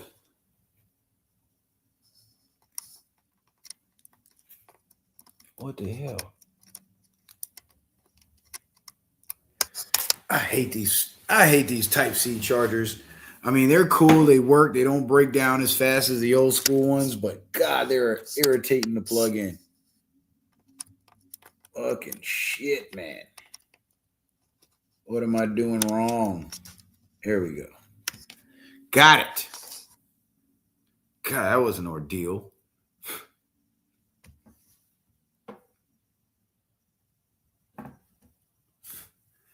So, again, this whole war with Iran, it's completely staged, and it's being staged in order to set the stage for strategic moves against Israel. Now, shout out to my brother Ray Jackson. You know, I don't agree with everything he says, but a lot of the shit that he posts actually supports a lot of what I say. So I got to show that brother some love because he's helping me out. And this meme definitely helps put things in perspective. So he says Iranian negotiators versus U.S. negotiators. And all the Iranian government officials are PhDs. The U.S. negotiators are J.D. Vance, a failed author is what it says. Let me blow it up and roll it up. Failed author, Jared Kushner, Trump's son-in-law, Trump's gold buddy, and the CENTCOM commander, Central Command commander, right? But the only person on this team that really matters is the Central Command commander, the CENTCOM commander. Everybody else is just there to be a figurehead. Jared Kushner is there to keep Trump in good standing with the Zionists, to prevent any domestic terrorist attacks. J.D. Vance is there because he answers directly to the president. So anything coming from CENTCOM goes to him, goes to the president. And Trump's gold buddy, well, he's the economics guy. He's going to help shape the world markets. So Jared Kushner is literally just there to fly the blue and white Star of David. That's all he's there for. But this is the guy that really matters in the whole thing. This guy right here. Because this is a military operation, so a military commander must be involved. And again, these people have met before this war even started. And that meeting was to stage everything. This is an interesting post here, too, that kind of demonstrates Trump's dominance over Israel. It says, Israel, out of anger for what has taken place in the Middle East, has violently lashed out at a major facility known as South Pars gas field in Iran. A relatively small section of the whole has been hit. The United States knew nothing about this particular attack, and the country of Qatar was in no way, shape, or form involved with it, nor did it have any idea that it was going to happen. Unfortunately, Iran did not know this or any other pertinent facts pertaining to the South Pars attack, and unjustifiably and unfairly attacked a portion of Qatar's LNG gas facility. No more attacks will be made by Israel pertaining to this extremely important and valuable South Pars field unless Iran unwisely decides to attack a very innocent, in this case, Qatar, in which instance the United States of America, with or without the help of consent of Israel, will massively blow up the entirety of the South Pars gas field at an amount of strength and power that Iran has never seen or witnessed before. I do not want to authorize this level of violence and destruction because of the long-term implications that it will have on the future of Iran. But if Qatar's LNG is again attacked, I will not hesitate to do so. Thank you for your attention to this matter, President Donald J. Trump. So essentially, the South Pars gas field in Iran got attacked by Israel. Iran then retaliates and attacks Qatar. That's because when Israel attacked the oil field, they did it false flagging to blame Qatar. So this post right here actually demonstrates that Israel has been false flagging to create conflicts between nations. That's really what this post is telling you. And when Trump says no more attacks will be made by Israel, how is he able to stop Israel from attacking? Because he's the one supplying their weapons. And that supply has been cut off. And Israel is at Trump's mercy. Because without Trump's assistance, the entire Muslim world will collapse in on Israel overnight. So by Trump coordinating with Iran, he's able to keep Israel at bay. And you notice, and that's the only thing in all caps in this whole post. No more attacks will be made by Israel. Now you take that statement out of this whole post and you just put it up by itself, and it has a whole different meaning. It makes you think of Gaza. It makes you think of Lebanon. It makes you think of Syria. It's Israel that's being decapitated. But who controls the media here in the United States? Israeli players, Zionist puppets. So you think they're going to expose to the world that their motherland has been, destroyed? No, they're not going to do that. They're going to Baghdad Bob us. They're going to act like they're winning.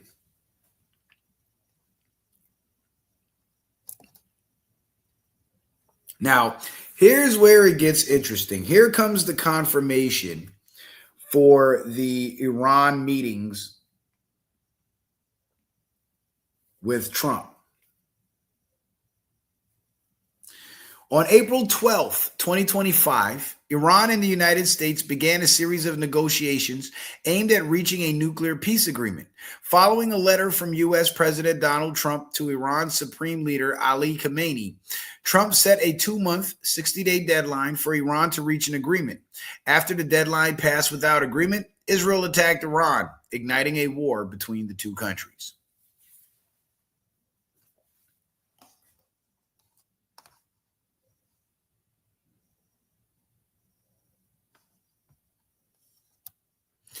Now, the venues is where it gets interesting. Look at this. Al Alam Palace, Muscat, Oman, April 12, 2025. That was before this war started. Embassy of Oman, Rome, Italy, April 19th, 2025. Then Geneva, Switzerland, February 15th, 2026. Islamabad, Pakistan. Islamabad talks on 11th and the 12th of April 2026. So those talks just happened, and the reaction is that those talks were fruitless and didn't produce any results.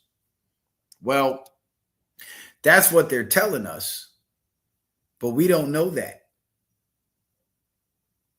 But it looks like those talks produced something, because after those talks, now you got the U.S. Navy moving in on the Iranian ports.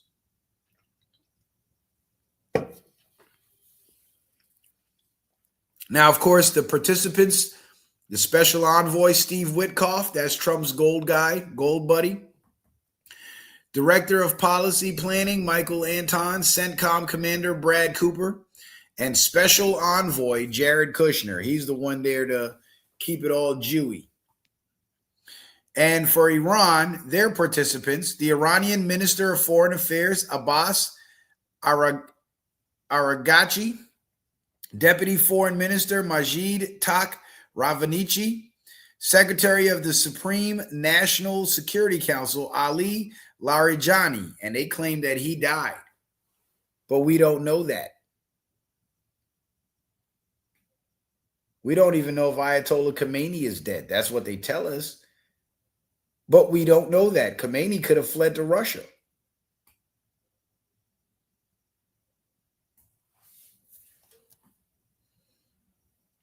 But this basically sums it all up, right? It says it's going to take years for some people to realize the decisions Trump made in this term directly led to a new wave of American exceptionalism and prevented this country from turning into the UK. He probably won't even be alive when he finally gets credit for saving this country from the dark and bleak trajectory we were heading down. He's single-handedly taking down the New World Order by way of the new Red-Green Alliance. And he doesn't give a fuck how many people hate him for it, in the moment, because he sees the cost of not doing it while he still can. Bookmark this shit and set an alert for 2050. You can come back and tell me I'm right.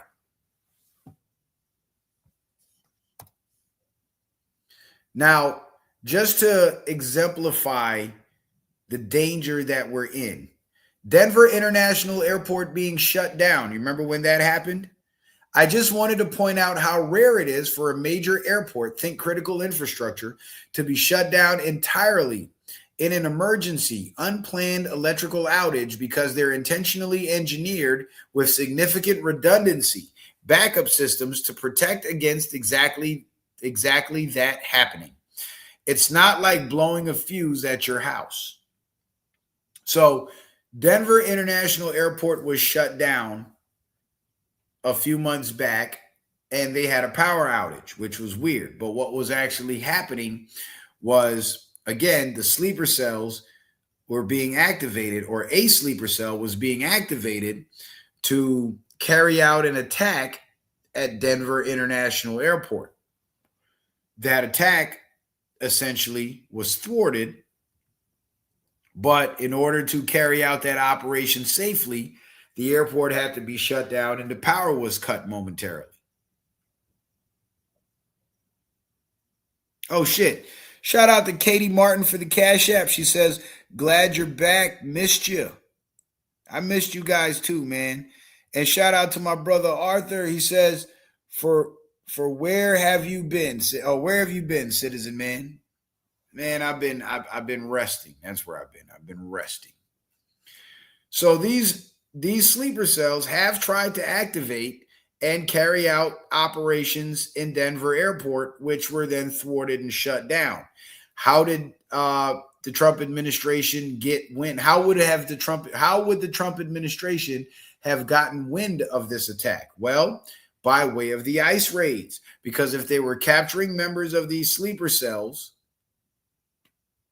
then chances are they were collecting intel on future plans and thus able to thwart those plans. And I believe that's what happened at Denver International Airport.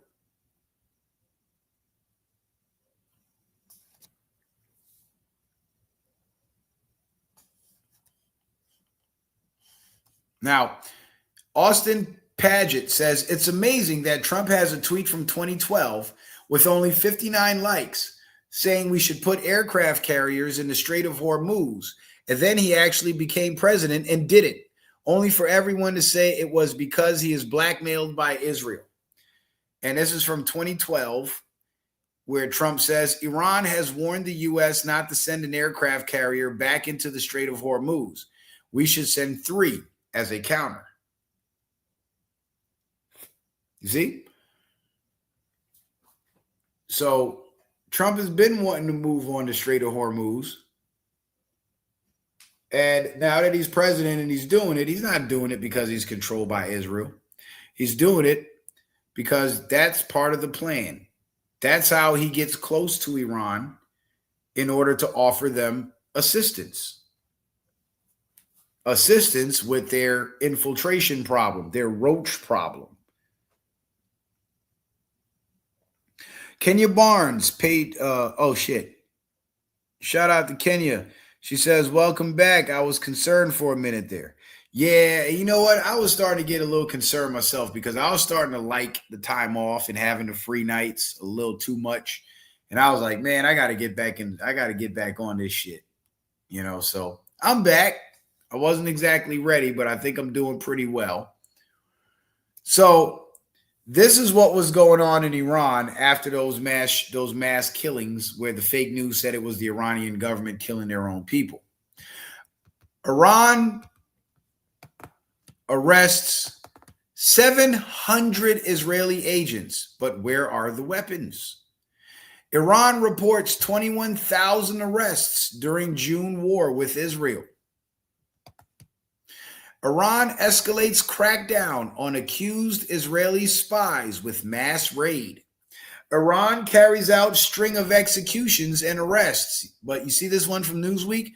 Iran escalates crackdown on accused Israeli spies with mass raid. What do you think the ICE raids were? Mass raids. And who do you think they were going after? Mossad agent sleeper cells. You see how the two events correlate in two different countries? Just saying. Iran carries out string of executions and arrests because they started catching the spies. They started finding out who the spies were. Somebody was feeding Iran intel on the spy network within their government. And I believe that somebody was Trump. Because as he pretends to be a friend of Israel, Israel now shares their information with his administration. His administration now becomes aware of who's who amongst the spy networks in Iran.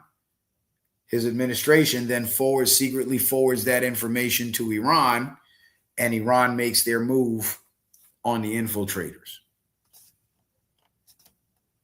And then shortly after that, the war kicks off, and America drops bombs on the high-ranking infiltrators. Strange figures and unexplained killings. The clues: Mossad infiltrated Iran's protests. These were the protests that I was talking about, where the Israelis had their terror cells shoot up the crowds. And one of the clues that Mossad, the Israeli Mossad, infiltrated the protests was the fact that a lot of the bodies actually had Israeli ammunition in them. They were pumped full of Israeli bullets. How you like that? But we're supposed to believe that it's the Iranian government doing it. So the Iranian government is killing their own people with Israeli bullets. Really? Really? Straight out of a spy film, ex-Mossad officer explains how Israeli spies infiltrate Iran's deepest circles. You see that? So it ain't just an infiltration of Israelis walking around wearing Iranian military uniforms pretending to be Iranians. No, this is high-level infiltration into the highest levels of the Iranian government. And that could actually explain why a lot of their laws and policies were so oppressive and violent towards certain groups, because it seems to be aligned with what the Talmud teaches. And you got to remember, people like the prime minister and the supreme leader and all that, those guys have networks of people that work underneath them. They're cabinets. And it's usually the cabinet members that make the final call. So the Ayatollah would go to the president or the chief of the cabinet and say, hey, how's the country running? And there's women being beaten to death and people being hung in the streets. And the cabinet member says, oh, the country's working fine, Ayatollah. Country's running great. Everything's stellar. Why don't you go back to your jacuzzi and chill out with a cigar or something? Meanwhile, the country's on fucking fire. And when you have those Israeli Mossad agents infiltrating these high-level positions, they can then steer the governance of the country into whatever direction they want. And in the eyes of the rest of the world, the Ayatollah, the supreme leader, he gets blamed for it. See how that works? The shadow war: how Israel's Mossad infiltrated Iran's security apparatus. And this speaks to the high-level military positions that have been infiltrated by the Israeli Mossad. And this explains those high-level military officials that were killed in the first waves of U.S. bombings. They were going after the Israeli Mossad agents that had infiltrated the Iranian government.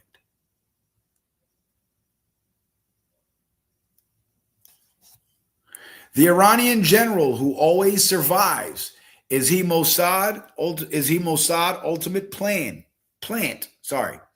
After emerging unscathed from the strike that killed the supreme leader, rumors grow that Esmail Qami is an Israeli spy. Well, here's the thing. I believe that there was no strike that killed the Ayatollah Khomeini. And if my belief is correct that there was no strike that killed the Ayatollah and the Ayatollah is alive and well, that would explain why this general is alive and well too. Because nobody was struck and nobody died. That makes more sense than a bomb being dropped on a building, me and the Ayatollah in the same building, he dies and I walk away unscathed. That makes no sense. Unless Ayatollah faked his death, the reports of the bombing was staged, and I show up publicly why the Ayatollah goes into hiding. That would make sense. And it seems like that's what happened here. Head of Iranian unit countering Mossad was Israeli agent, says ex-president Ahmadinejad.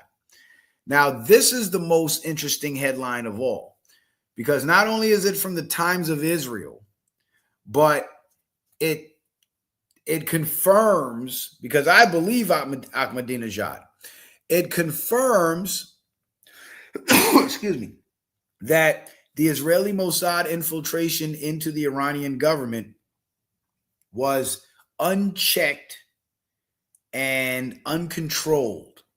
Because if the guy in charge of the agency that's supposed to weed out the spies is himself a spy, what do you think he's going to do? He's going to bring in more spies, and he's going to cover for them and say they're not spies. That's the guy that's holding the gate closed so the enemy doesn't sneak in. But if the guy who's responsible for locking the gate so the enemy doesn't sneak in is one of the enemies who are trying to sneak in, and guess what? He's going to leave the gate unlocked for his buddies.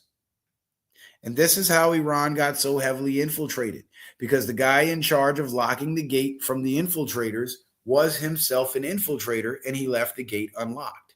Not only did he leave the gate unlocked, but he brought in other infiltrators and vouched for them.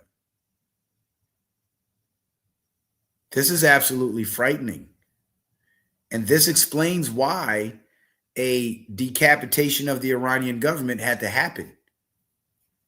Because there's too many heads of the government that aren't supposed to be there. Top Iranian Secret Service officer was Israeli spy, Iran ex-president's bombshell. Former Iranian President Mohammad Ahmadinejad revealed in an interview that the head of a secret unit tasked with countering Israel's spy agency Mossad's operations in Iran was, in fact, an Israeli agent. I mean, it doesn't get any better than this, folks. It doesn't get any more obvious than this. And just like the Israeli Mossad has infiltrated Iran, they have infiltrated our government as well. And Trump is basically the bellwether, or the litmus test to see who may be an infiltrator, who may be under the influence of these infiltrators, or who is likely to become a traitor. This is why Q said trust the plan, because there's going to be parts of the plan where it's going to seem like Trump's siding with our enemies when he's actually working against our enemies and undermining them, all while doing it with a smile on his face and pretending to be cool with them. It's actually quite brilliant. And as American citizens, we should appreciate what he's doing rather than getting on the internet and attacking him. Because if he stopped playing friendly with Israel, all of our lives are at risk at that point. Because there ain't no telling which agents which sleeper cells they're gonna activate in what city, and what will their objective be. Mass casualty event.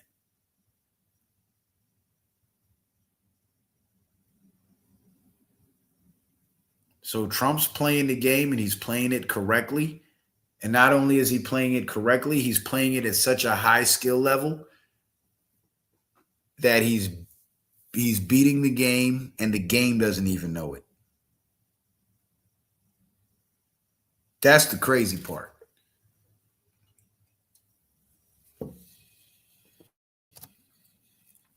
But just to double down on the Israeli spy network, it's not just Israelis within Iran.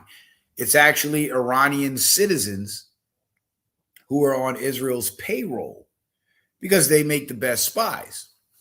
Espionage arrests in Israel-Iran war. Prime Minister Benjamin Netanyahu says Israeli operations are dismantling Iran's nuclear and missile infrastructure.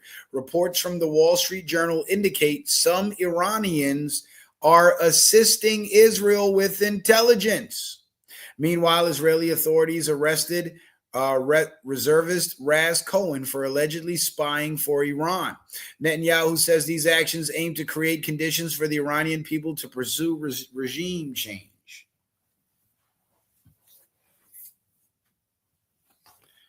So Netanyahu's trying to do regime change. Trump's talking about regime change, but what's happening in Iran is not regime change necessarily, but rather a regime purge.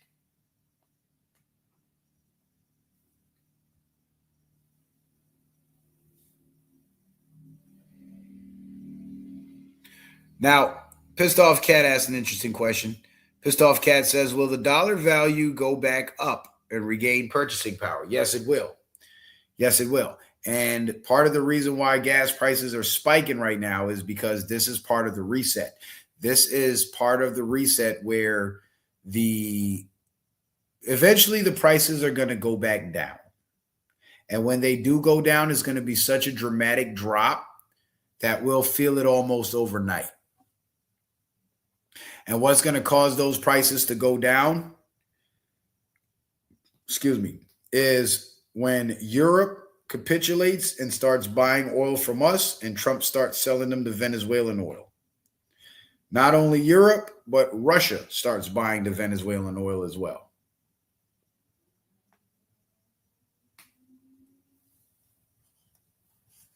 So basically, the Iran agenda is for it's several different items to accomplish. Item number one, rid Iran's government of the Israeli infiltration and also rid our government of the Israeli infiltration.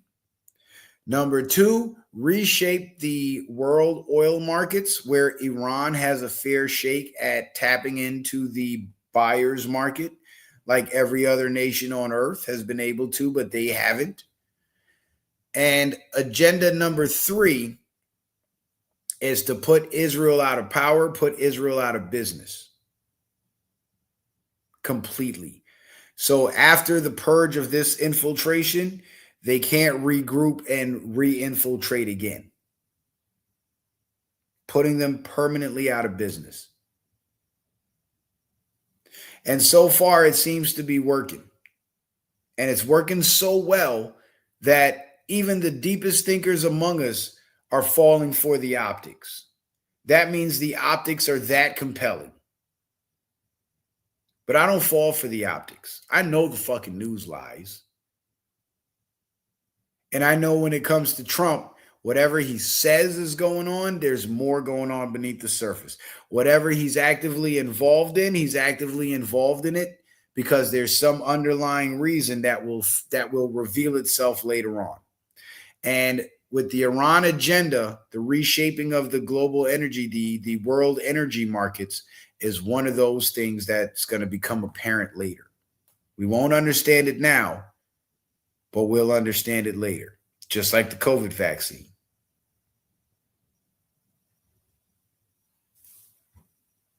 There was another question in the chat that I did not get to.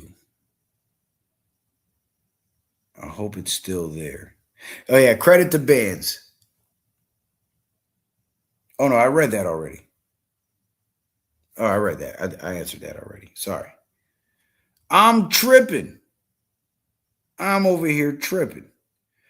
But shout out to you guys for being here, man. I really appreciate you guys showing up. I'm surprised so many people showed up on my first night back. I thought it was going to be a drag, and it's an off night too. So that's pretty cool that we actually broke 70 people on the live stream. That's what's up. That is what's up. Even though I keep reminiscing on the days when before I had my big channel and YouTube actually gave me a fair shake and my channel got big and I had hundreds of people watching and shit and $100 in my Cash App before the show even started and shit, But I'm thankful for the people that stuck around and you guys that, found me again, and I'm even more thankful for those of you that not only stuck around, but still find it in your hearts to support the channel because we do need that support. That's, that's always a blessing, because that reminds me of the times when I did it for free. So shout out to y'all for being here. I appreciate the love and the support. I hope what I explained and what I broke down tonight made sense to you guys. I surely hope so. And I hope that, in time, all will be revealed and we'll see what's really going on. Just remember, if this was a real war between America and Iran, Russia would have gotten involved. Russia did not get involved. They have not gotten involved, and it doesn't seem like they will. You know what I mean?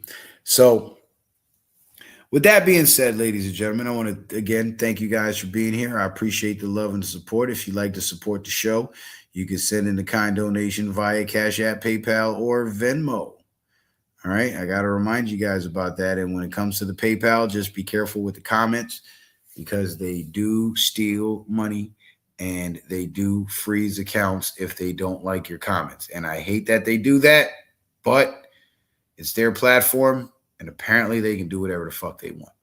So with that being said, ladies and gentlemen, I appreciate you guys being here. Appreciate the love and the support. And I will see you guys on the next one. Peace out.